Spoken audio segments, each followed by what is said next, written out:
প্রিয় শিক্ষার্থীরা আসসালামু আলাইকুম। স্বাগত জানাচ্ছি সবাইকে রাজশাহী বিশ্ববিদ্যালয়ের ওয়ান শট সাজেশন ক্লাসে। আজকের ক্লাসে হচ্ছে আমরা বাকি অংশগুলো সলভ করব এবং তোমরা প্রত্যেকেই জানো যে এই বছর কোশ্চেনের প্যাটার্নে যে চেঞ্জটা আসছে এটার জন্য তোমার কিন্তু একটু অ্যানালাইসিস করে পড়তে হবে, ঠিক আছে? এবং একটা প্রশ্নের বিকল্প নামগুলো মাস্ট জানা লাগবে। ওকে, আমরা তো চেষ্টা করতেছি প্রতিদিনই ক্লাস নিয়ে তোমাদের প্রিপারেশনটা গুছিয়ে দেওয়ার, বাট নিজ দায়িত্বে তোমাদের নিজের কিন্তু পড়তে হবে।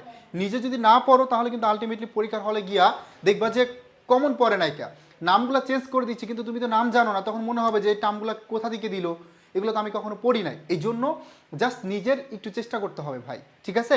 নিজের বাসায় পড়তে হবে। ওকে, তো কাইন্ডলি প্রত্যেকেই দ্রুত জয়েন করো হচ্ছে লাইভটি শেয়ার করে একটু ডান লিখে দাও সবাই। লাইভটি শেয়ার করে একটু ডান লিখে দাও প্রত্যেকেই, যারা যারা যুক্ত হয়েছে লাইভটি শেয়ার করে একটু ডান লিখে দিব। আর কালকের ক্লাসের পিডিএফটা কিন্তু দিয়ে দেওয়া হয়েছে এবং আমি হচ্ছে বিশেষ করে আজকে বাকি এমসিগুলোর আনসার দিয়ে দিব। আর যেই এমসিগুলো আমি সলভ করছি এগুলোর আনসার এই জন্যই দেই নাই, কারণ হচ্ছে তোমরা যাতে নিজ থেকে প্র্যাকটিস করতে পারো। এবং আমি তো হচ্ছে ক্লাসে ব্যাখ্যা করতেছি, বিশ্লেষণ করতেছি এবং আনসার বলে দিচ্ছি, সাথে সাথে ওই টপিকটা পুরোটাই বলে দিতেছি, তাই না? আচ্ছা, আমাদের সাথে আফরোজা পারবিন রাখি যুক্ত হয়েছে। আসসালামু আলাইকুম ভাইয়া। ওয়ালাইকুম আসসালাম। ওকে, আশা করি প্রত্যেকেই ভালো আছি আর সুস্থ আছি। তোমাদের পরীক্ষা কিন্তু দরজায় করা নাড়ছে, হ্যাঁ, খুব তাড়াতাড়ি পরীক্ষা 24 তারিখে, তাই না? অল্প কিছুদিন বাকি আছে, এই সময়টা একদম প্রপারলি ইউজ করার ট্রাই করো। প্রিভিয়াসের কোশ্চেন পড়ো, প্রত্যেকটা কোশ্চেনের বিকল্প নামগুলো জানার ট্রাই করো, এতটুকু কিন্তু খুবই ইম্পর্টেন্ট তোমাদের জন্য। সুবর্ণা বিশ্বাস, ওয়ালাইকুম আসসালাম। তো সব কিছু ঠিকঠাক তো? সব কিছু ঠিকঠাক থাকলে আমরা সরাসরি ক্লাসে চলে যাচ্ছি। আজকে আমরা হচ্ছে 45 থেকে কোশ্চেন সলভ করব। কোশ্চেন নাম্বার 45, এই প্রশ্নটা দেখো ঢাবির একটা প্রশ্ন ছিল, আর এই কোশ্চেনটা গত বছর রাজশাহী বিশ্ববিদ্যালয়ে কিন্তু হুবহু রিপিট হয়েছে। ইভেন এই প্রশ্নটা গত বছর ঢাকা বিশ্ববিদ্যালয়ে আসছে, ঠিক আছে? জান্নাত, আসসালামু আলাইকুম ভাই। ওয়ালাইকুম আসসালাম। ওকে, তো সবাই লাইভটি শেয়ার করে দেই ফার্স্ট, প্রত্যেকে লাইভটি শেয়ার করে দিব। ওকে, তো এখানে দেখো ক্রয় মূল্যের উপরে মুনাফার হার চাইছে, যে ক্রয় মূল্যের উপরে মুনাফার হার কত টাকা, ঠিক আছে? তার মানে ক্রয় মূল্যের উপর মুনাফার হার যেহেতু বলছে, তাহলে উপরে মুনাফা, নিচে কি ক্রয় মূল্য ইন্টু 100। তার মানে ভাইয়া আমি সূত্রটা প্রথমে যদি লিখি, এখানে সূত্রটা কি হবে, মুনাফা মুনাফা আর ক্রয় মূল্যের উপর যেহেতু বলছে তাহলে ক্রয় মূল্য ইন্টু কি, ইন্টু হচ্ছে 100। এটা হচ্ছে সূত্রটা। এখন মুনাফার হার সংক্রান্ত যত ম্যাথ আসছে এই পর্যন্ত, একটা সিঙ্গেল সূত্র তোমার মুখস্থ করা লাগবে না। তুমি জাস্ট কি করবা জানো, জাস্ট হচ্ছে উপরে মুনাফা রাখবা, নিচে থাকবে ক্রয় মূল্য, ঠিক আছে? উপরে মুনাফা, নিচে কি ক্রয় মূল্য, দ্যাটস ইট, এতটুকুই। তো দেখো এখানে মুনাফাটা কি দেওয়া আছে, এখানে বলা আছে 6000 টাকা হলে, তার মানে এখানে মুনাফা দেওয়া আছে কত টাকা, মুনাফা আছে 6000 টাকা, আমি লিখে ফেললাম 6000। ক্রয় মূল্য কি দেওয়া আছে, দেখো ডিরেক্টলি ক্রয় মূল্য নয়, আছে কি বিক্রয় মূল্য। তো আমরা জানি যে বিক্রয় আছে 30,000 টাকা, এই বিক্রয় থেকে যখন আমরা মুনাফাটা বাদ দিব তখন আমরা কি পাবো, ক্রয় পেয়ে যাব। এই 24,000 টাকা, এটার নাম হচ্ছে ক্রয় বা ব্যয়। তো যেহেতু ফেরত বা অন্যান্য কিছু নাই, তাহলে এটাকে আমরা ক্রয় ধরতে পারি 24,000 টাকা। যেহেতু মুনাফার হার, তাহলে 100 দ্বারা গুণ করতে হবে।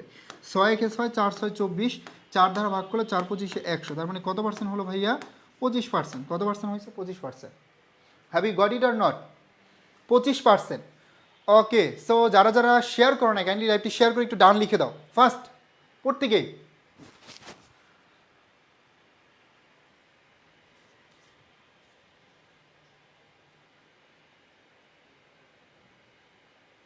সব কিছু 25%, এটা বুঝতে পারছি। এখন এই প্রশ্নটা যদি বলতো ক্রয় মূল্যের উপর মুনাফার হার না বলে যদি বলতো যে মার্জিন কত, যদি বলতো মার্জিন কত, তাহলে কত হতো? যদি বলতো মার্জিন কত বা প্রান্তিক হার কত, মার্জিন বা প্রান্তিক হার কত বলো তো, মার্জিন বা প্রান্তিক হার কত, মার্জিন বা প্রান্তিক হার কত, এটা একটু আনসার করো। এই কোশ্চেনটা দিয়া সেম ইনফরমেশন আছে, বাট তোমরা আনসার করবা মার্জিন বা প্রান্তিক হার কত, ঠিক আছে? মার্জিন অথবা প্রান্তিক হার কত, এটা একটু সবাই বের করার ট্রাই করি। তো দেখো যদি বলে মার্জিন বা প্রান্তিক হার, তাহলে মানে কি বিক্রয় মূল্যের উপর মুনাফার হার, কারণ বিক্রয় মূল্যের উপর মুনাফার হার, মার্জিন বা প্রান্তিক হার একই জিনিস কিন্তু, তাই না? তাহলে এই যে মার্জিন বা প্রান্তিক হারটা বের করতে হলে অবশ্যই আমাদের জানা লাগবে যে এটা হচ্ছে, মানে সূত্রটা জানা লাগবে। তো সূত্রটা কি, এটা হচ্ছে উপরে মুনাফা, নিচে কি, যার উপরে বলবে সে done already. Thank you very much, thank you. Okay Jannat, thank you. তাহলে দেখো যদি বলে যে মার্জিন বা প্রান্তিক হার কত, তার মানে উপরে মুনাফা, নিচে কি বিক্রয় মূল্য, বিক্রয় মূল্য তো এখানে দেওয়া আছে 30,000 টাকা। তাহলে দেখো কত হতো, তাহলে মুনাফা হতো এই যে 6 5 6 30 5 20 100, তখন কিন্তু এই যে মুনাফার হার হতো 20%, তখন কিন্তু মুনাফার হার হতো 20%। Have you got it? তখন কিন্তু মুনাফার হার হতো এই যে 20%। ও গ্রেট, এখানে হচ্ছে আমাদের শামীম রেজা আনসার করে ফেলছে, রাখি আনসার করছে 20%, থ্যাংক ইউ ভেরি মাচ। তারপর আর কে কে আনসার করছি,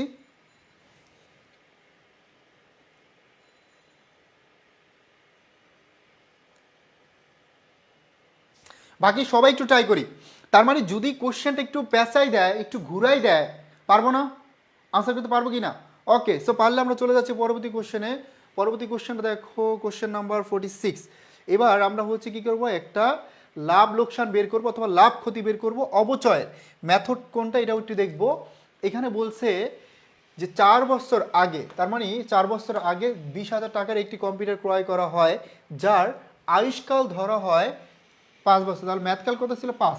কম্পিউটারটি বর্তমানে 7,000 টাকা বিক্রয় করা হলে লাভ লোকসান কত হবে? এখন লাভ ক্ষতির সূত্র কি বলতো, একটু লিখে দিচ্ছি যারা পারো না তাদের জন্য, এটা খুব ইম্পর্টেন্ট। এই লাভ ক্ষতির সূত্র হচ্ছে বিক্রয় মূল্য, এই বিক্রয় মূল্য থেকে বাদ দিতে হবে বই মূল্য, ঠিক আছে? বিক্রয় মূল্য থেকে আমরা বই মূল্য বাদ দিলে আমরা লাভ বা ক্ষতি বের করতে পারবো। তাহলে এই কম্পিউটারটি বর্তমানে 7,000 টাকা বিক্রি করছে, কত টাকা বিক্রি করছে ভাইয়া? 7,000 টাকা। তো বিক্রয় মূল্য লিখে ফেললাম, এবার লাগবে আমার বই মূল্য। তো দেখো বই মূল্য কি দেওয়া আছে? বই মূল্য দেওয়া নাই। তো 4 বছর আগে, এই যে দেখো 4 বছর আগে, তো দেখো এখানে কিন্তু 20,000 টাকা আছে তোমার। এটা আমরা অবচয়টা বের করি, লাগবে আমাদের বই মূল্য। তো অবচয় বের করতে হবে প্রথমে 20,000 টাকা। এখন দেখো তো ভগ্নাবশেষ মূল্য আছে কিনা, ভগ্নাবশেষ মূল্য কিন্তু এখানে দেওয়া নাই। তাহলে আমরা এটাকে ধরে নিব অবচয়যোগ্য মূল্য, এটাকে ধরে নিব অবচয়যোগ্য মূল্য। ম্যাথকাল দ্বারা ভাগ করো, ম্যাথকাল কত? 5 বছর, 5 দ্বারা ভাগ করলে 4 5 20, এই যে 4,000 টাকা। দেখো এই 4,000 টাকা কিন্তু আমাদের এখানে 1 বছরের অবচয়। এই 4,000 টাকা হচ্ছে 1 বছরের। যেহেতু হচ্ছে মেশিনটা কিনছে 4 বছর আগে, তাহলে পুঞ্জীবিত অবচয় কত হবে? এই যে পুঞ্জীবিত অবচয় হবে আমাদের 1 বছরে 4,000, তার মানে 4 বছরে কত? 16,000। তাহলে পুঞ্জীবিত অবচয় আমরা বের করলাম 16,000 টাকা। এতটুকু বুঝতে পারছি? পুঞ্জীবিত অবচয় বের করলাম 16,000 টাকা, আমরা পেলাম পুঞ্জীবিত অবচয় এখানে 16,000 টাকা। হ্যাভ ইউ গট ইট? 16,000 টাকা। এবার আমরা যখন বই মূল্যটা বের করব, এই বই মূল্যটা শুধু কি ছিল? দেখো বই মূল্য ছিল হচ্ছে ক্রয় মূল্য, বই মূল্য ইকুয়াল ক্রয় মূল্য, এই ক্রয় মূল্য মাইনাস পুঞ্জীবিত অবচয়। এখন দেখো আমরা কিন্তু দুইটাই বের করে ফেলছি, তাই না? এখানে ক্রয় মূল্য কত ছিল? ক্রয় মূল্য ছিল হচ্ছে কম্পিউটারটা 20,000 টাকা। তার মানে এই কম্পিউটারের 20,000 টাকা হচ্ছে ক্রয় মূল্য। এখান থেকে আমরা বাদ দিব হচ্ছে পুঞ্জীবিত অবচয়। পুঞ্জীবিত অবচয় কত আছে? 16,000 টাকা, যেটা আমরা অলরেডি ক্যালকুলেশন করছি 16। তো 16 বাদ দিলাম, দিলে দেখো এখানে থাকে হচ্ছে বই মূল্য 4,000, বই মূল্য 4,000। মেশিনটা সে বিক্রি করছে 7,000 টাকা, কিন্তু মেশিনটার মূল্য ছিল 4,000 টাকা। তো দেখো 4,000 টাকার মেশিন আমি বিক্রি করছি 7,000, তাহলে এখানে আলটিমেটলি আমার 3,000 টাকা কি বলো তো? 3,000 টাকার লাভ। যেহেতু বিক্রয় মূল্য বেশি, তার মানে লাভ হয়েছে। যদি বিক্রয় মূল্য বেশি হয় তাহলে লাভ, আর বিক্রয় মূল্য কম হলে কি? ক্ষতি। That's it. তার মানে বিক্রয় মূল্য বেশি হলে লাভ হবে, আর বিক্রয় মূল্য কম হলে ক্ষতি হবে।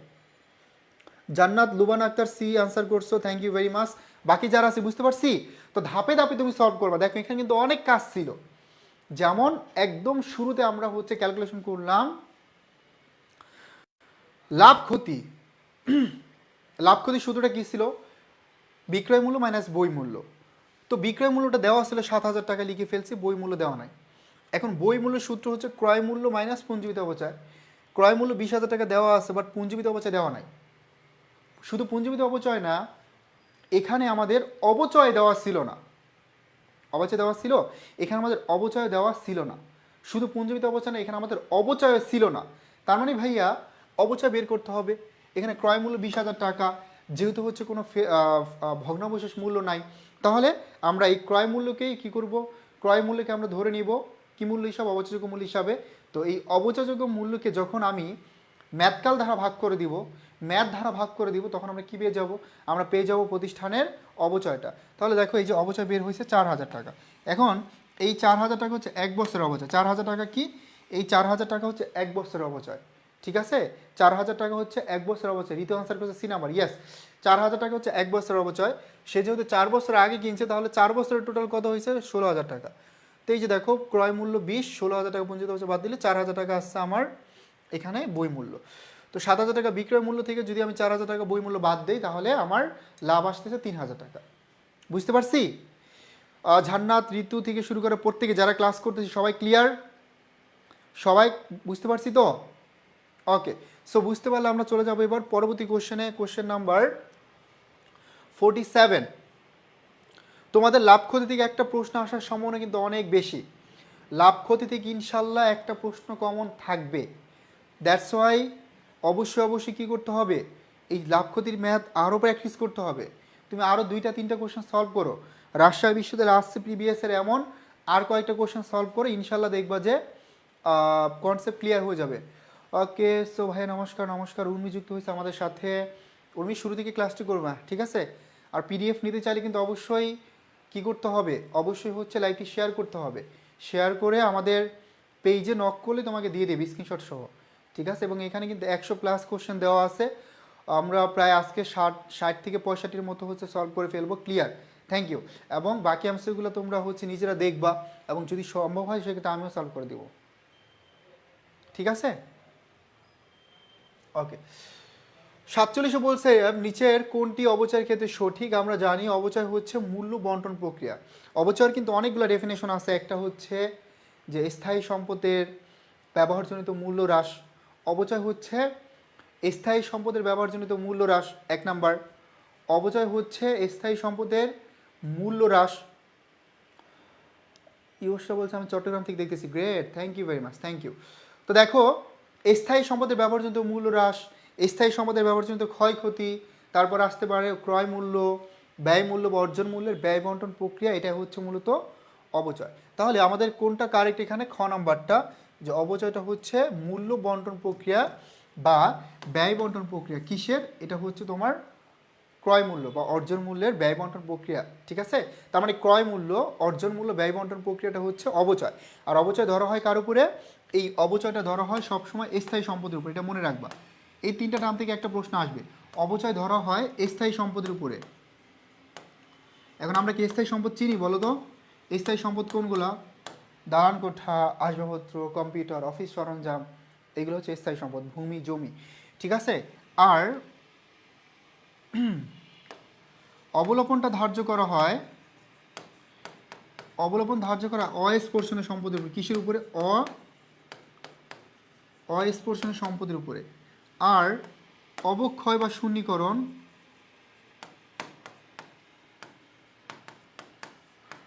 এটা হচ্ছে প্রাকৃতিক সম্পদের উপরে। এটা কিসের উপরে? এটা হচ্ছে প্রাকৃতিক সম্পদের উপরে। এটা হচ্ছে প্রাকৃতিক সম্পদের উপরে, ঠিক আছে? এখন এই 3টা আবার লিপিবদ্ধ করা হয়, মনে রাখবা। এই 3টা লিপিবদ্ধ করা হয় যদি বলে কোন নীতি অনুসারে বা কোন ধারণা অনুসারে, তাহলে হবে চলমান প্রতিষ্ঠানের ধারণা। চলমান প্রতিষ্ঠানের ধারণা।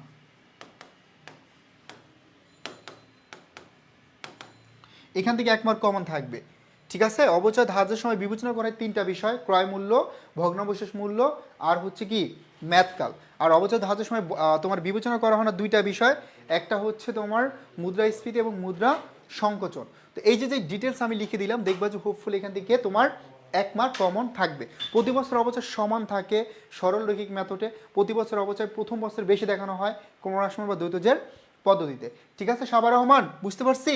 সবাই ক্লিয়ার? ওকে, সো আমরা নেক্সট কোশ্চেনে চলে যাচ্ছি। Question number 48।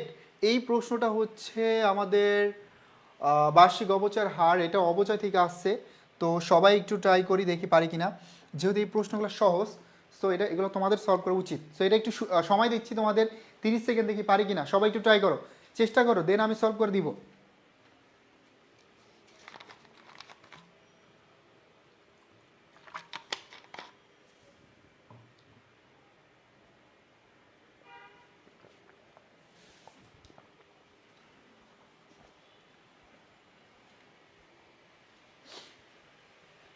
পারতেছি?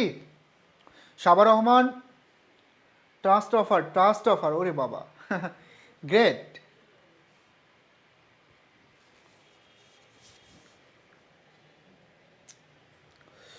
ওকে, সবাই ট্রাই করো, একবার দুবার করে ট্রাই করো। তো এখানে বলছে অবচার হার বের করতে। তো দেখো আমরা কিন্তু অবচার হারটা দুইটা সূত্র দিয়ে বের করতে পারি। যদি হচ্ছে ম্যাথকাল থাকে, ম্যাথকাল থাকলে অবচার হার বের করা কোনো ব্যাপারই না। ম্যাথকাল থাকলে কিন্তু অবচার হার বের করা কোনো ব্যাপারই না। এই যে 100%কে ম্যাথকাল দ্বারা ভাগ করতে হবে, তাহলে আমরা পেয়ে যাব অবচয়, অবচার হার পাবো, সরি অবচার হার পাবো। তার মানে 100% ডিভাইডেড ম্যাথকাল। ম্যাথকাল কত আছে এখানে? ম্যাথকাল আছে হচ্ছে তোমার এখানে দেখো তো কার্যকরী জীবনকাল 20 বছর, তাহলে 20 দ্বারা ভাগ করো। এবার দেখো এটা কোন মেথডে বলছে। এখানে বলা আছে একটি সম্পত্তির প্রাথমিক মূল্য এত টাকা, স্ক্র্যাপ মূল্য। এই যে স্ক্র্যাপ মূল্য মানে কি বলো তো? স্ক্র্যাপ ভ্যালু বা স্ক্র্যাপ মূল্যটা হচ্ছে তোমার ভগ্নাবশেষ মূল্য, ইংরেজি নাম, ঠিক আছে? এসবি এরকম থাকে না অনেক সময়। স্ক্র্যাপ, এই যে স্ক্র্যাপ ভ্যালু, এই স্ক্র্যাপ ভ্যালু মানে হচ্ছে তোমার, স্ক্র্যাপ ভ্যালু মানে হচ্ছে কি বলতো, এটা হচ্ছে নিঃশেষিত মূল্য, ভগ্নাবশেষ মূল্য, অতিরিক্ত মূল্য, বর্জ্য মূল্য। এই যে বিকল্প নামগুলা, বর্জ্য মূল্য, অতিরিক্ত মূল্য, নিঃশেষিত মূল্য, ঠিক আছে? ঐশী থেকে শুরু করে সবাই আনসার করছো, Imtiaz, thank you very much. তাহলে এই যে বিকল্প নামগুলা, scrap value, scrap value, scrap মূল্য, স্ক্র্যাপ ভ্যালুর বাংলা হচ্ছে ভগ্নাবশেষ মূল্য, অতিরিক্ত মূল্য, অর্জন মূল্য, ঠিক আছে? এটা আশিক আনসার করছো, তারপর হচ্ছে শীষ আনসার করছো, great, thank you very much. তো দেখো এখানে 5-20-100, যেহেতু কোনো মেথড বলে দেয় নাই, তার মানে যদি স্পেসিফিকভাবে কোনো মেথডের কথা না বলে, যদি স্পেসিফিকভাবে কোনো মেথডের কথা না বলে, সেক্ষেত্রে অবশ্যই তোমরা হচ্ছে সরলরৈখিক মেথডে আনসার করবা, ঠিক আছে? স্পেসিফিক কোনো মেথড না বললে সরলরৈখিক মেথডে আনসার করবা। ওকে ওকে, সো পরবর্তী কোশ্চেনে চলে যাচ্ছি। আমি কি আরও ফাস্ট যাব? তোমাদের বেসিক ক্লিয়ার থাকলে আমি আরও ফাস্ট যেতে পারি, সমস্যা নাই, সবাই যদি বলো। পরের প্রশ্নটা, এটা সরলরৈখিক পদ্ধতি বলে দিছে, এবার কিন্তু বলে দিছে সরলরৈখিক পদ্ধতিতে প্রতি বছর অবচয় কত হবে। তো দেখো সরলরৈখিক মেথডে কিন্তু অবচয় হার বের করার সূত্র কি বলতো? এই সরলরৈখিক মেথডে, সরলরৈখিক মেথড বা এটার আরেকটা নাম হচ্ছে স্থির কিস্তি মেথড। সরলরৈখিক, এটার আরেকটা সরলরৈখিক, এটার আরেকটা নাম হচ্ছে স্থির কিস্তি মেথড, এবং আরেকটা নাম হচ্ছে কি স্ট্রেট লাইন মেথড, ঠিক আছে? তো সরলরৈখিক পদ্ধতিতে অবচয়টা বের করলে আমরা কত পাবো? যেমন ধরো ক্রয় মূল্য মাইনাস ভগ্নাবশেষ মূল্য, ক্রয় মূল্য আছে 21,000 টাকা, এগুলো তো একদম পানির মতো সহজ, তাই না? 21,000 টাকা, এখান থেকে বাদ দিবা হচ্ছে ভগ্নাবশেষ মূল্য 1,000 টাকা, ভগ্নাবশেষ মূল্য কত? 1,000। তারপর ম্যাথকাল, ম্যাথকাল কত আছে? ম্যাথকাল আছে 5 বছর, ওখানে দেখো শেষে লেখা আছে ম্যাথকাল 5 বছর। তাহলে এখানে কত আসছে? 20,000কে ভাগ করো 5 দ্বারা, ভাগ করে দেখো 4,000 টাকা। এই 4,000 টাকা হচ্ছে তোমার অবচয়, 4,000 টাকা কি এখানে অবচয়। সরলরৈখিক মেথডে অবচয় প্রতি বছর সমান থাকে। যদি বলতো যে সরলরৈখিক মেথডে পঞ্চম বছর অবচয় কত হবে? 5,000 হতো। যদি বলতো সরলরৈখিক পদ্ধতিতে দশম বছর কত অবচয় হবে? 5,000 হতো। কারণ সরলরৈখিক মেথডে প্রতি বছর অবচয় কি থাকে? একদম সমান থাকে। সরলরৈখিক মেথডে প্রতি বছর অবচয় কি থাকে জান্নাত? সমান থাকে। বুঝতে পারছি? এই সরলরৈখিক মেথডে প্রতি বছর অবচয় ইকুয়াল। আর অন্যান্য মেথডে প্রথম বছর অবচয় বেশি থাকে, ওটা আস্তে আস্তে আস্তে আস্তে কী করে? কমে যায়। প্রথম বছর অবচয় বেশি থাকে, ওটা আস্তে আস্তে কমে যায়, ঠিক আছে? ওইটা আস্তে আস্তে কী করে? কমে যায়। বুঝতে পারছি? ওইটা আস্তে আস্তে কমে যায়। ওকে, আশিক অ্যান্সার করছে বি নাম্বার। সুবর্ণা বিশ্বাস 4,000 টাকা, thank you very much. Okay, all are correct, thank you. So এই কনফিডেন্সটা থাকতে হবে পরীক্ষার হলে গিয়ে। দেন আমরা চলে আসছি 50 নাম্বারে। তার আগে দেখো অনলি জিএসটি ব্যাচ 2.0 ব্যবসা শিক্ষা ইউনিট, অর্থাৎ যাদের স্বপ্ন আছে যে আমরা গুচ্ছ অধিভুক্ত একটি পাবলিক ইউনিভার্সিটিতে পড়বো, এখন কিন্তু 20টা বিশ্ববিদ্যালয় এবং 2500-র মতো সিট আছে, ঠিক আছে? আগে ছিল 2449-এর মতো, এখন কিন্তু নওগাঁ বিশ্ববিদ্যালয় অ্যাড হওয়ার পর তোমার সিট সংখ্যা কিন্তু আরও অনেক বাড়ছে। দ্যাটস আমরা বলতে পারি যে আমরা যদি হচ্ছে টার্গেট করি গুচ্ছিত পড়ার, তাহলে অবশ্যই পারবো। চান্স পাওয়া খুবই সহজ, কারণ অ্যাকাউন্টিং ম্যানেজমেন্টে 70 মার্ক, ঠিক আছে? তো তোমরা যারা এখানে আমাদের পেইড ব্যাচে আসো তারা তো ফ্রিতেই পাবে, বাট যারা হচ্ছে আমাদের পেইড ব্যাচে নাই, তোমাদের বন্ধু বান্ধব যারা হচ্ছে ধরো 7 কলেজে পরীক্ষা দিবে, ন্যাশনালে পরীক্ষা দিবে, অথবা গুচ্ছতে পরীক্ষা দিবে, তাদের জন্য কিন্তু গোল্ডেন একটা অপরচুনিটি। সো এই কোর্সে ভর্তি চলছে, আমরা একদম বেসিক থেকে ক্লাস করাবো, এবং বেসিক ক্লাসগুলো, ফাউন্ডেশন ক্লাসগুলো একদম সম্পূর্ণ ফ্রিতে দিয়ে দিব আগেই। তুমি প্রত্যেকটা চ্যাপ্টারের বেসিক ক্লাস করে নিতে পারবা ডিসকাউন্টে। মাত্র 1499 টাকায় ভর্তি চলছে। গিফট কোর্স হিসাবে দেখো বেসিক ক্লিয়ারের জন্য 40 দিনের গুছানো ক্লাস, তারপর এক্সাম ব্যাচ পাবে, জিএসটি 1.0 ব্যাচের আর্কাইভ ক্লাসগুলো পাবে, ম্যাথ এবং আইকিউ 5টা এখন ক্লাস পাবে, ঠিক আছে? এগুলো ফ্রিতে দেওয়া হবে। সো এই সুযোগটি মিস করো না। তোমাদের যেই বন্ধু বা যেই ফ্রেন্ড বা যেই ভাই, যেই বোন যারা এখনও কোথাও ভর্তি হয় নাই, কিন্তু স্বপ্ন আছে পাবলিকান হওয়ার, স্বপ্ন আছে সাত কলেজে পরীক্ষা দেওয়ার, সাত কলেজে পড়বো, সো তাদের জন্য কিন্তু একটা অপরচুনিটি, সবাই একটু বন্ধুদেরকে নিয়ে আসবো, ঠিক আছে? আগে আমরা চলে যাচ্ছি পরবর্তী কোশ্চেনে। ওকে, এবার আমরা বর্ষ সংখ্যার সমষ্টি পদ্ধতিতে একটা ম্যাথ সলভ করতে যাচ্ছি। বর্ষ সংখ্যার সমষ্টি পদ্ধতিতে, তো বর্ষ সংখ্যার সমষ্টি পদ্ধতিতে অবশ্যই বের করার সূত্র কি বলতো? SYM, some of year digit method. এই সাম অফ ইয়ার ডিজিট মেথডে অবচয় বের করার সূত্র হচ্ছে, যেমন অবচয়, এটা বের করার সূত্র হচ্ছে অবচয়যোগ্য মূল্য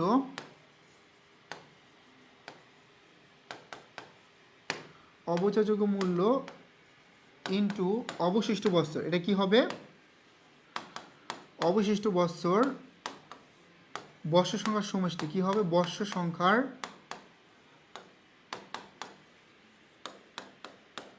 বুঝতে পারছি? ওকে, তো অবচয়যোগ্য মূল্য কিভাবে বের করে? এই যে দেখো এখানে ৭৫,০০০ আছে, এই ৭৫,০০০ টাকা হচ্ছে ক্রয় মূল্য, আর কিছু আছে এখানে নাই। তো এটা থেকে আমরা বাদ দিব কত? এই সম্ভব উদ্ধারকৃত মূল্য, এটা হচ্ছে ভগ্নাবশেষ মূল্য ৭৫০০। বাদ দেওয়ার পর এখান থেকে অবশিষ্ট বস্তুর বের করার সূত্র হচ্ছে n মাইনাস টি যোগ 1। এখন তোমাদের একটু ক্লিয়ার করি, n হচ্ছে নাম্বার অফ ইয়ার, এমটা হচ্ছে কি নাম্বার অফ ইয়ার, ঠিক আছে? এম হচ্ছে নাম্বার অফ ইয়ার। একজন বলছে সেকেন্ড টাইম আমাদের ফ্রেন্ড থাকে না, কেন থাকবে না? কেন থাকবে না? সবারই আছে। সো সেকেন্ড টাইমরা হচ্ছে অনেক বেশি এক্সপিরিয়েন্স, ঠিক আছে, অভিজ্ঞ ক্যান্ডিডেট, তারা কিন্তু অনেক ভালো করতে পারবে। কিন্তু সেকেন্ড টাইমারদের একটাই সমস্যা, সেটা কি জানো? একদম শেষ পর্যন্ত লেগে থাকতে পারে না। এটা যে শেষ পর্যন্ত প্রিপারেশনটা টেনে নিতে পারবে তার সাকসেস নিশ্চিত। তো অবশিষ্ট বস্তুর বের করার সূত্র হচ্ছে n মাইনাস টি যোগ 1। n হচ্ছে number of year, number of year মানে ম্যাথকাল বা জীবনকাল, ঠিক আছে? কত বছর আছে এখানে? এখানে থেকে বলা আছে আয়ুষ্কাল 5 বছর, তাহলে n হচ্ছে 5 বছর, আর টি হচ্ছে কত বছরের জন্য তোমার অবচয় বের করতে বলছে, কত বছর সময়ের জন্য অবচয় বের করতে বলছে। তো এখানে বলা আছে বর্ষ সংখ্যার সমষ্টি পদ্ধতি 2003 সালে। এবার দেখো হিসাবকাল শুরু হয়েছে কবে? 2001, তার মানে 2001 সালের জানুয়ারিতে শুরু হয়েছে। 2001, 2, 3, কত বছরের জন্য? 3 বছরের। তাহলে টি হচ্ছে কত বছরের জন্য বের করতে বলছে? 1। তো দেখো 5 থেকে 3 গেলে থাকে 2, 2 আর 1 কত হয়? 3। তাহলে এখানে আমরা পেলাম 3 বছর। বর্ষ সংখ্যার সমষ্টি অবশিষ্ট বছর 3। এবার বর্ষ সংখ্যার সমষ্টি বের করব। এই বর্ষ সংখ্যার সমষ্টি বের করার সূত্র হচ্ছে, একটু লিখে দিচ্ছি এখান দিয়া, n ইন্টু n যোগ 1 ডিভাইডেড 2। তো দেখো এখানে কিন্তু হচ্ছে n ম্যাথকাল, ম্যাথকাল কত? 5 বছর, 5 যোগ 1 ডিভাইডেড কত? 2। 5 আর 1 কত? 6, 5 6 কত হয়? 30। 30কে 2 দ্বারা ভাগ করলে হয় 15, কত হয়? 15। তো দেখো এখানে 15 দ্বারা ভাগ করো।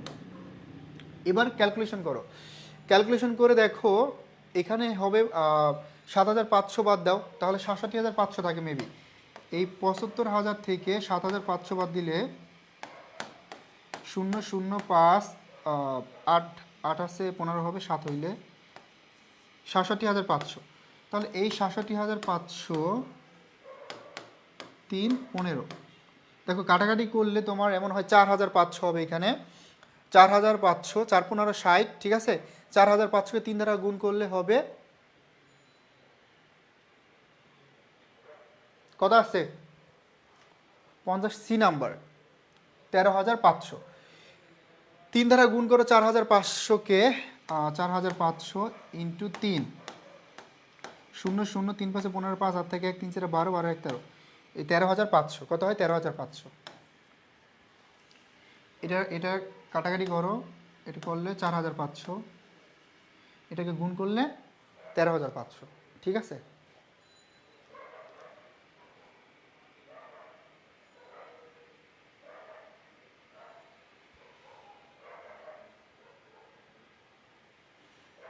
Okay, so all are correct. Thank you very much.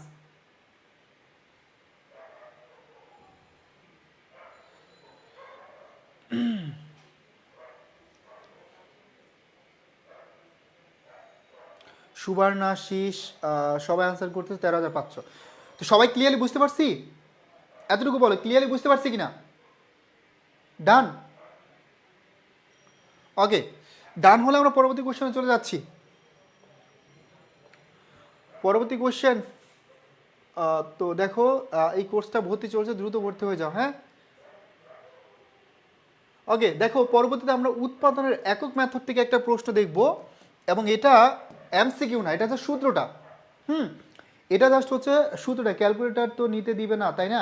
হ্যাঁ, এখানে হচ্ছে তুমি ক্যালকুলেটর নিতে পারবে না, এবং এই ম্যাথ সলভ করতে কি ক্যালকুলেটর লাগবে? হাতে সলভ করতে পারবা, এবং তোমাদের কোশ্চেন আরও ইজি হবে হোপফুলি। ঠিক আছে, এমন কোশ্চেন দিবে, বুঝছি ভাইয়া, ডান, থ্যাংক ইউ সবার রহমান। তো এমন কোশ্চেন দিবে যেগুলো তুমি নিজে নিজে সলভ করতে পারবা, নিজে নিজে হচ্ছে ধরো কোশ্চেনে লিখে লিখে সলভ করতে পারবা, এমন ম্যাথই দিবে, কোনো সমস্যা নাই। ঠিক আছে, আফরিন, ডান, থ্যাংক ইউ। তার মানে কোনো ভয় নাই যে হচ্ছে আমি কিভাবে রাফ করবো, কি করবো, এটা নিয়ে কোনো টেনশন নাই।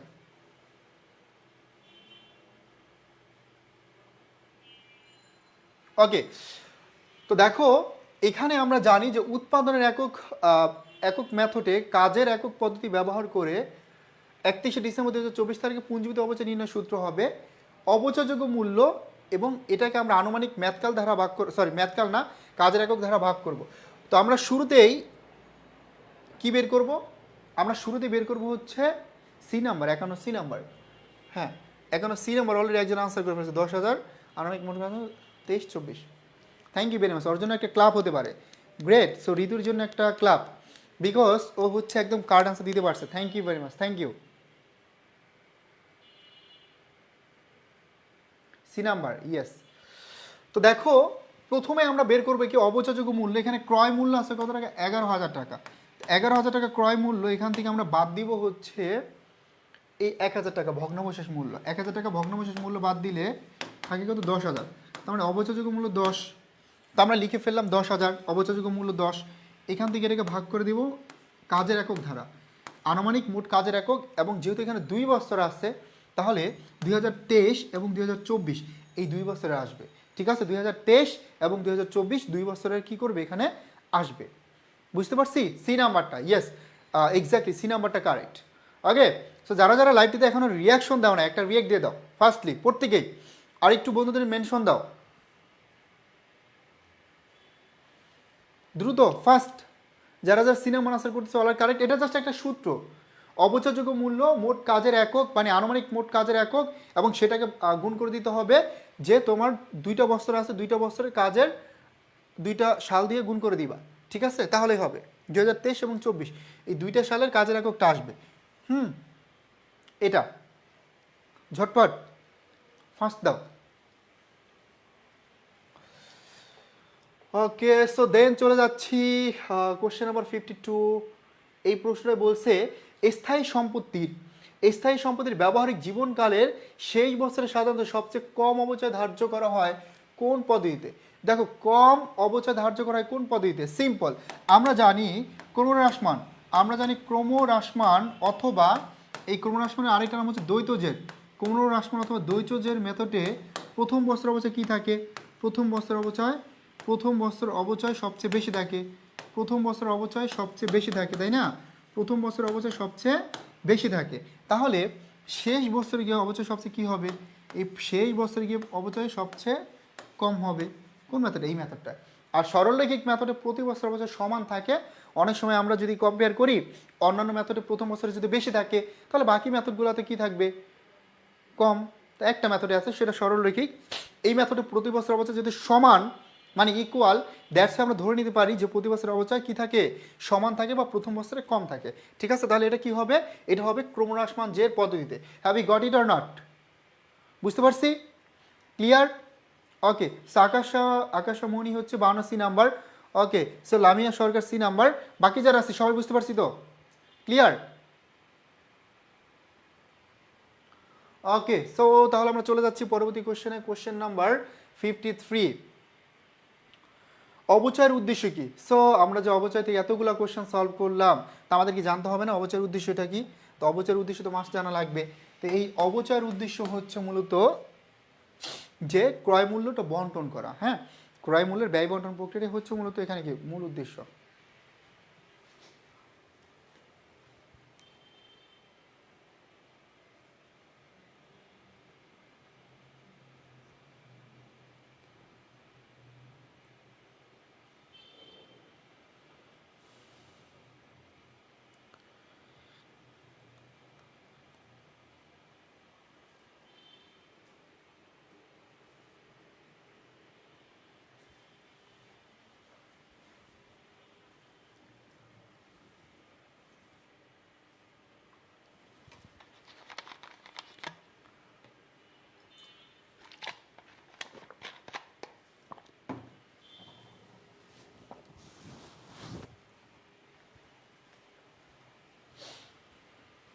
তো অবচয়টা হচ্ছে মূলত ক্রয় মূল্য, অর্জন মূল্য এবং ব্যয় মূল্য, এই তিনটার ব্যয় বন্টন প্রক্রিয়া। Have you got it or not? তার মানে অবচয় হচ্ছে ক্রয় মূল্য, ব্যয় মূল্য বা অর্জন মূল্যের ব্যয় বন্টন প্রক্রিয়া। ঠিক আছে, তার মানে ক্রয় মূল্য, অর্জন মূল্য বা ব্যয় বন্টন প্রক্রিয়া, ক্রয় মূল্য, ব্যয় মূল্য বা অর্জন মূল্যের ব্যয় বন্টন প্রক্রিয়াটা, এটাই হচ্ছে মূলত অবচয়। তারপর হচ্ছে আমরা দেখব 54, এবার আমরা বিক্রয় মূল্য নির্ধারণ করব। কি বের করব? বিক্রয় মূল্য। তো দেখো এবার কি বলছে এখানে, এখানে বলছে যে বিক্রয় মূল্যের উপরে 20% হারে লাভ হয়ে থাকলে, তার মানে লাভটা কার উপরে? বিক্রয় মূল্যের উপরে। এখন বিক্রিত পণ্যের ব্যয় কত? 16,000 টাকা। বিক্রিত পণ্যের ব্যয় কত আছে? 16,000 টাকা। বাট লাভের পরিমাণ কার উপর? বিক্রয় মূল্যের উপরে। ডাজেন্ট ম্যাটার ভাই, ব্যয়ের উপর, ব্যয়ের টাকার উপর টাকা দেওয়া আছে 16,000, মুনাফা কার উপরে? বিক্রয় মূল্যের উপরে। বা লাভ কার উপরে? বিক্রয় মূল্যের উপরে। আমরা সবাই জানি বিক্রয় মূল্যের উপর যদি লাভের হার 20% হয়, ব্যয়ের উপরে বা ক্রয় মূল্যের উপর বা বিক্রিত পণ্যের উপর কত হবে? বেশি হবে। কত পার্সেন্ট? 25%। এই যে 25% মানে হচ্ছে 1/4। তো ডিরেক্টলি যদি আমি 4 দ্বারা ভাগ করি তাহলে দেখো মুনাফাটা বের হয়ে যায় 4,000 টাকা। সিম্পল, আমরা পেয়ে গেলাম মুনাফা 4,000 টাকা। ঠিক আছে, মুনাফা পেলাম 4,000 টাকা। তাহলে এখানে দেখো আমি যখন বিক্রিত পণ্যের ব্যয় এটার সাথে মুনাফাটা যোগ করব, তখন আমরা পেয়ে যাব প্রতিষ্ঠানের বিক্রয় মূল্য কত টাকা? 20,000 টাকা। পেয়ে গেলাম বিক্রয় মূল্যটা 20,000, প্রতিষ্ঠানের বিক্রয় মূল্য পেলাম 20,000। ঠিক আছে, বিক্রয় মূল্য কত পেলাম? বিক্রয় মূল্য পেলাম 20,000 টাকা। তাহলে আমরা কি পেলাম? এখানে বিক্রিত পণ্যের ব্যয়ের সাথে যদি মুনাফাটা যোগ করে দেই তাহলে পেয়ে যাব প্রতিষ্ঠানের বিক্রয় মূল্য। Have you got it or not? Okay, so Mustad Jabin 20,000 টাকা। Yes, thank you very much. শীষ আনসার করছো ই নাম্বার, ই নাম্বার কি 20,000 আছে? ইয়েস। তাহলে এই যে ই নাম্বার হচ্ছে 20,000 টাকা। তো দেখো এই যে মুনাফার হারটা, এখানে বিক্রয় মূল্যের উপরে 20, তাহলে ক্রয় মূল্যের উপরে কত হবে? 25। এখন এটা যারা পারি না তাদের জন্য একটু দেখা দিচ্ছি। মনে করো তুমি পারো না, বাট তুমি কিন্তু আরেকটা নিয়ম জানো যে বিক্রয় মূল্য থাকলে বিয়োগ প্রক্রিয়া, তাহলে উপরে 20, নিচে কত হবে? 80। দেখো এটাকে ভাগ করো, 8 দোকানে কত হয়?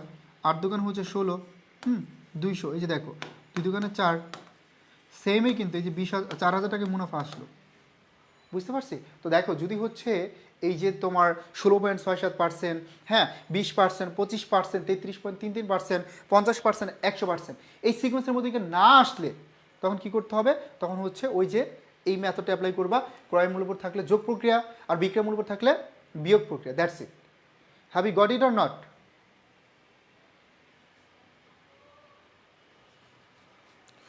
বুঝতে পারছি?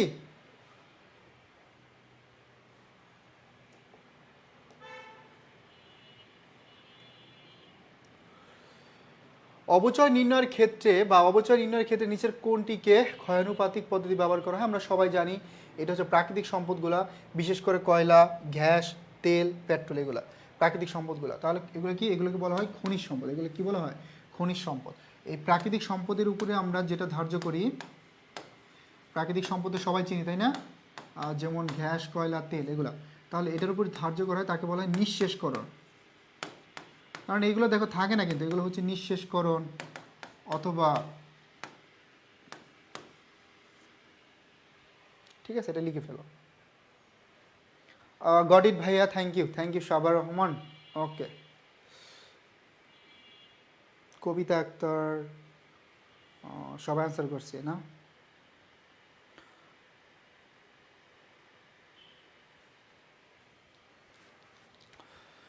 ওকে, সো পরবর্তী কোশ্চেনে চলে যাচ্ছে আমরা। কোশ্চেন নাম্বার 56, একতরফা দাখিলা পদ্ধতি হিসাব নিকাশ করা হয়। তোমরা জানো যে হিসাব বিজ্ঞানের মূল ভিত্তি হচ্ছে কি? দুতরফা দাখিলা পদ্ধতি। তার মানে হিসাব বিজ্ঞানের মূল ভিত্তি হচ্ছে দুতরফা দাখিলা পদ্ধতি, মূল নীতি বা মূল ভিত্তি। এবং বৈজ্ঞানিক পদ্ধতি হচ্ছে তোমার দুতরফা দাখিলা পদ্ধতি। কিন্তু একতরফা দাখিলা পদ্ধতি এটা কিন্তু স্বয়ং সম্পূর্ণ পদ্ধতি না, এবং এটা কিন্তু বৈজ্ঞানিক পদ্ধতি না।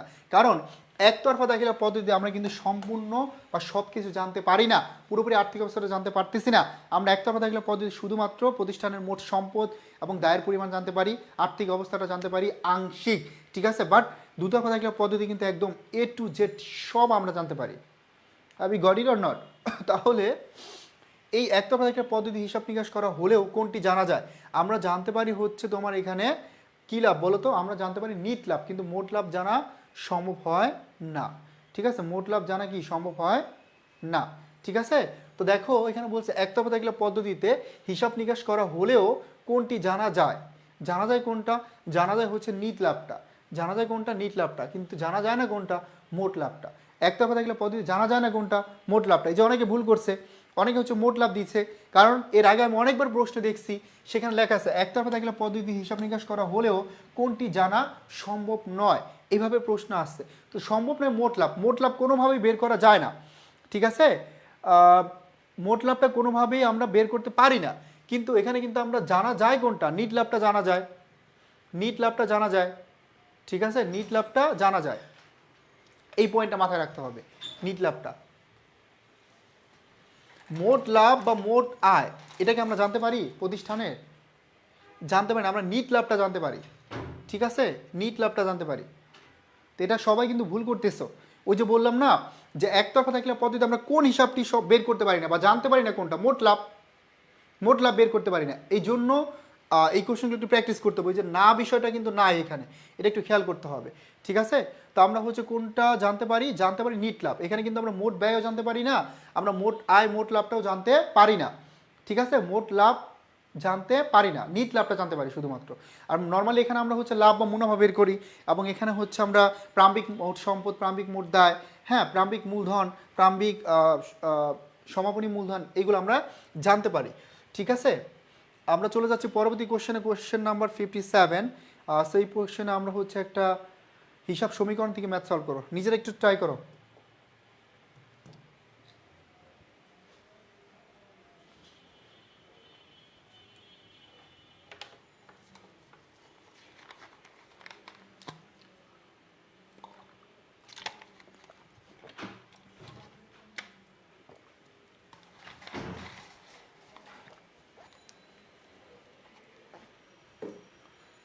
এটা সবাই একটু ট্রাই করো। বছর শেষে মোট সম্পদের পরিমাণ বের করতে বলছে, দ্যাটস ওয়াই তোমাকে অবশ্যই সবগুলো উপাদান নিয়ে কাজ করতে হবে, ঠিক আছে সুবর্ণা, সবগুলো উপাদান নিয়েই কিন্তু হচ্ছে তোমার কাজ করতে হবে।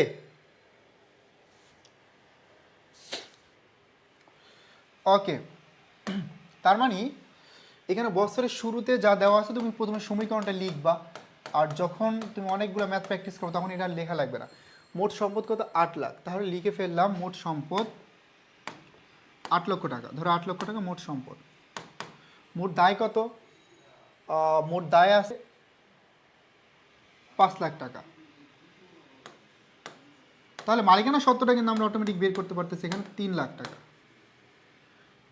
এবার বলছে বছরের মধ্যে মোট দায় 1 লাখ টাকা বৃদ্ধি পায়, তাহলে দায় ছিল 5 লাখ, আরও 1 লাখ বৃদ্ধি পাইছে,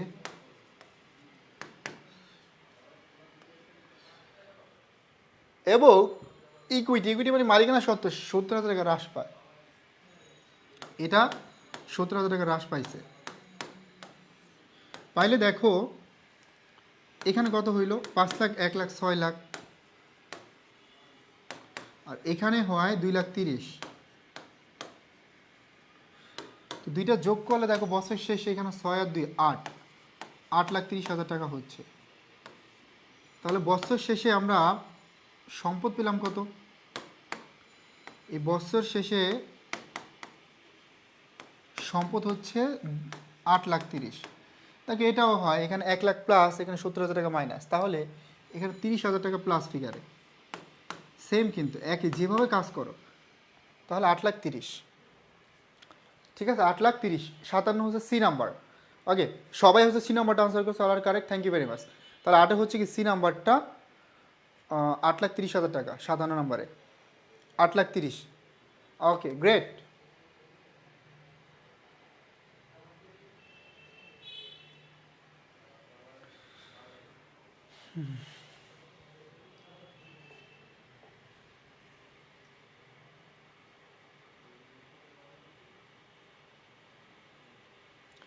পাওনাদারকে বিল ইস্যু করা হলে দেখো, পাওনাদারকে যদি বিল ইস্যু করা হয় তাহলে তোমার হচ্ছে এখানে পাওনাদার কমে যাবে, পাওনাদার নামক দায়টা আমার কমে যাবে। পাওনাদারকে বিল ইস্যু করলাম, পাওনাদারকে বিল ইস্যু করলে পাওনাদার নামক দায় কমে যাবে, তাহলে পাওনাদার হিসাব কী হবে, পাওনাদার হিসাব হয়ে যাবে ডেবিট। আর এখানে হচ্ছে যেহেতু বিল ইস্যু করছে তার মানে প্রদায় বিল, নোট ইস্যু করলে প্রদায় নোট, এই দায়টা তখন আবার কী করবে, বাড়বে, একটা দায় কমলে একটা বাড়লো, তাহলে এল একবার কী করলো, কমলো, এল একবার বৃদ্ধি পাইলো। আমরা বলতে পারি দায় একবার কি করছে, বাড়ছে, একবার কি করছে, হ্রাস পাইছে, ঠিক আছে। দায় একবার বৃদ্ধি পেলো, দায় একবার কী করলো, হ্রাস পাইলো। কোথায় আছে? এটা হচ্ছে 4 নাম্বার। দেখো একটি দায় হচ্ছে বৃদ্ধি পাইছে, আরেকটা দায় হ্রাস পাইছে। বুঝতে পারছি? 4 নাম্বারটা। তাহলে একটি দায় বৃদ্ধি পাইছে, আরেকটি দায় কী করছে, হ্রাস পাইছে। একটি দায় বৃদ্ধি পেয়েছে, আরেকটি দায় হ্রাস পেয়েছে। Have you got it or not? Yes, thank you very much, thank you.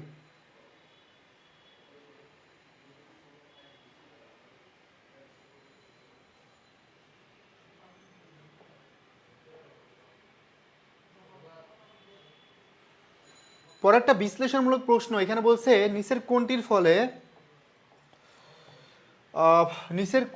উদ্বৃত্ত পত্র, এটা সবাই জানো, উদ্বৃত্ত পত্র মানে হচ্ছে আর্থিক অবস্থার বিবরণী। তাহলে কোনটির ফলে আর্থিক অবস্থার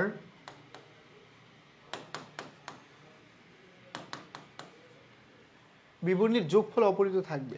প্রাপ্য বিলের মূল্য আদায় হলে, তোমার নগদান হিসাব ডেবিট, প্রাপ্য বিল ক্রেডিট হবে। হ্যাঁ, তারপর প্রদায় বিল নগদ পরিশোধ, দায় কমতেছে, সম্পদ কমতেছে, এটাও হচ্ছে না। ধারে সম্বল ক্রয় করলে, সম্বল মানে মণিহারি বাড়বে, দায়ও বাড়বে। ঋণ পরিশোধ করা হলে, তো ঋণ পরিশোধ করলে কি হচ্ছে, ঋণ পরিশোধ করলে হচ্ছে তোমার দায় কমে যাচ্ছে, সম্পদও কমে যাচ্ছে। এখন এগুলোর মধ্যে কোনটা হবে বলো? এ নাম্বার। ইয়েস, জান্নাত এ নাম্বার আনসার করছো, আবার কারেক্ট, থ্যাংক ইউ। দেখো প্রাপ্য বিলের মূল্য যদি আদায় হয় তাহলে নগদান হিসাব ডেবিট,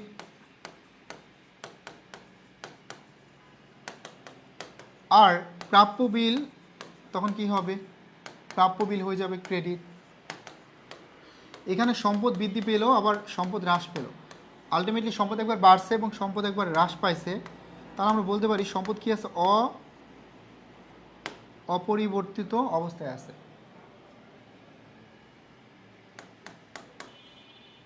ঠিক আছে, যেহেতু সম্পদ একবার বাড়ছে একবার কমছে, যেমন এ একবার বৃদ্ধি পাইলো, একবার হচ্ছে হ্রাস পাইলো, তাহলে আলটিমেটলি কি আছে, এটা সমান আছে বা অপরিবর্তিত অবস্থায় আছে। ঠিক আছে, সর্বশেষ কোশ্চেন নাম্বার 60। আজকে এই পর্যন্ত পড়াবো, অনেক বেশি টায়ার। ঠিক আছে, সো এর আগে একটা ক্লাস নিলাম, আমারও 4টা ক্লাস ছিল, আমরা এখানে শেষ করবো আজকের ক্লাসটি এটা সলভ করে। তো সবাই একটু ট্রাই করে আনসার করার, আর হচ্ছে নিজেরা প্র্যাকটিস করব। এই স্লাইডে যতগুলো কোশ্চেন আছে তোমরা নিজেরা প্র্যাকটিস করে ফেলবা। ঠিক আছে, আর আমি হচ্ছে আনসার এই জন্য দেই নাই, আর তুমি ক্লাস তো করছো, ক্লাসে তো আমি সবগুলো সলভই করে দিলাম 60 পর্যন্ত। তো এই ক্লাসগুলো করলে আশা করি হচ্ছে নিজেই পারবা। ঠিক আছে, এবং বাকিগুলো আনসার দেওয়া আছে, এবং আমি যদি পসিবল হয় আনসার দিয়ে দিব। আমার কাছে আনসার শিট করাও আছে একটা, ওইটা পাঠিয়ে দেবো। তাহলে সর্বশেষ আনসার করো।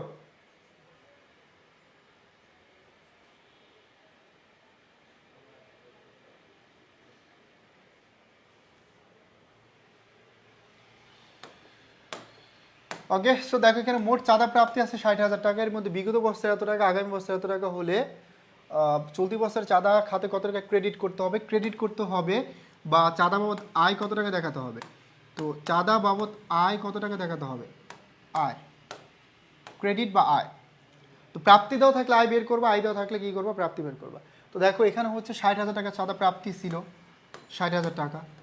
এখান থেকে বিশেষ করে বিগত সালের যা আছে এবং পরবর্তী সালের যা আছে, বিগত সাল পরবর্তী সাল, বিগত সালের যা আছে এবং পরবর্তী সালের যা আছে এটা তোমরা বাদ দিবা।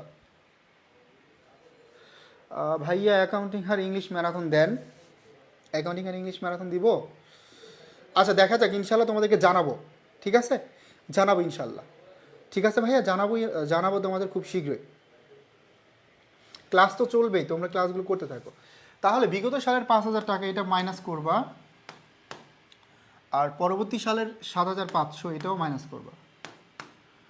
চলতি বছরে যদি বকেয়া থাকে তাহলে হবে যোগ, আর চলতি বছর অগ্রিম থাকলে হবে বিয়োগ। তাহলে চলতি বছর যেহেতু বকেয়া আছে, এটা কি করবো, আমরা যোগ করব। করলে দেখো আমরা 60 থেকে 5 গেলে 55, 7,500 গেলে থাকে 46,500, 9, 56,500, সরি 47,500 থাকে আর 9,000, তাহলে কত হয় 56,500। এই 56,500 এটা হচ্ছে চাঁদা বাবদ আয়, এটা হচ্ছে চাঁদা আয়, আর দেওয়া ছিল চাঁদা প্রাপ্তি, দেওয়া ছিল চাঁদা প্রাপ্তি। ঠিক আছে, বুঝতে পারছি? সবাই ভোট দাও জান্নাত। আচ্ছা, সমস্যা নাই, ইনশাল্লাহ ট্রাই মাই বেস্ট। ঠিক আছে, সো হোপফুলি তোমরা বাসায় নিজেরা প্র্যাকটিস করতে থাকো, পড়াশোনার মধ্যে থাকো। সো বাকি দায়িত্ব আমরা ইনশাল্লাহ নিব। ঠিক আছে লুবানা আক্তার, কোনো টেনশন নেই। তো আজকে আরও কিছু কোশ্চেন সলভ করে দাম, বাট হচ্ছে অনেকটা টায়ার্ড, সো এই জন্য পসিবল হচ্ছে না ভাইয়া পুরা। তো আমাদের জিএসটি 2.0 কোর্সে ভর্তি চলছে। ইভেন বর্তমানে আমাদের রানিং হচ্ছে তোমার প্রি অ্যাডমিশন কোর্স আছে। তো তোমাদের যারা হচ্ছে ছোটো ভাই বোন আছে, ওদেরকে একটু কাইন্ডলি আমাদের পেজ সম্পর্কে জানাবে, আমাদের এডুকেশন সম্পর্কে জানাবে, আমাদের ক্লাসগুলো কেমন এই সম্পর্কে জানাবে। ঠিক আছে, সো এটা তোমাদের কাছে আমার রিকোয়েস্ট থাকবে। আগে so thank you very much. So wish you all the best everyone. So hopefully সবার স্বপ্ন পূরণ হবে, যে যে স্বপ্ন নিয়ে পরিশ্রম করতেছো ইনশাল্লাহ খুব শীঘ্রই তোমরা পাবলিকের হতে যাচ্ছ, তোমার মুখে ইনশাল্লাহ হাসি ফুটবে এবং শেষটা অনেক সুন্দর হবে ইনশাল্লাহ। ঠিক আছে, তো সবার জন্য শুভকামনা থাকবে, সবাই ভালো থাকি, সুস্থ থাকি এবং অনেক বেশি দোয়া থাকবে সবার জন্য। সুজয় বলছো আই এম লেট বলতে অনেক বেশি লেট। আমরা এখনই ক্লাসটি শেষ করে দিচ্ছি, সো করে নিও ক্লাসটি। হ্যাঁ, থ্যাংক ইউ।